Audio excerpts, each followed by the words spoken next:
Hello and welcome to another art house movie review. This time I'm reviewing the film How to Blow Up a Pipeline, directed by Daniel Goldhaber. Now this is a film about a group of environmental activists, and it does exactly what it says on the tin. They attempt to blow up a pipeline. And it's based on a book of the same name written by Andreas Malm. Now when I first saw the title of this book, it made me think of the Anarchist Cookbook written by William Powell. And amongst other things, this book actually gives the recipe for making a bomb. But Malm's book actually is different than this. It doesn't actually tell you how to blow up a pipeline. Rather, it looks in detail at the reasons why this hasn't happened. And it deals with all of the objections to introducing more violent forms of protest into environmental activism. In this way, it reminded me more of Peter Singer's book Animal Liberation, which deals in a similar way with all the arguments against the killing and eating of animals. So this is effectively a heist movie, but with a group of environmental activists rather than criminals planning a robbery. And I actually found the start quite slow, but I must admit that I had quite high expectations of this film.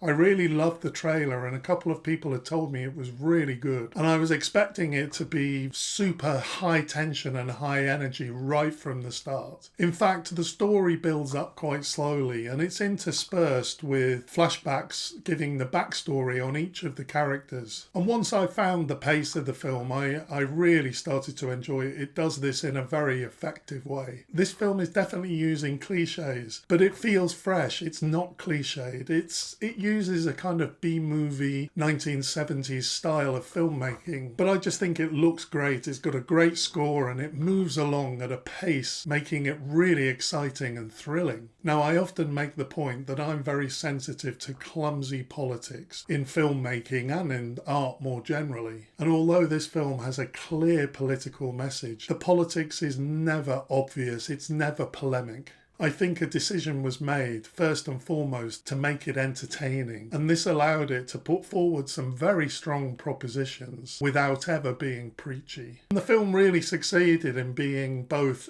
really entertaining and leaving me with thoughts and inspirations about how I can be more active in the things I believe in. I think there's an interesting question as to whether this is a dangerous film, whether it could actually provoke what many people would consider to be terrorism. The film definitely goes further than the book. It looks what happens if a group of people try to put into effect what the book is proposing. To be honest, I don't think the film is shying away from suggesting that people actually go and start blowing up pipelines. But my own personal opinion is that this isn't irresponsible. The closing line of the film is that this is an act of self-defense, and having read the book and seen the film, I'm kind of on board with this argument. I don't think I'm going to personally get involved in blowing up pipelines, but it definitely inspires me to think about being more radical in terms of my own activism. I guess overall your attitude to whether this film is being dangerously provocative will depend on your attitude to the oil industry generally. The film builds up to a fantastic climax, and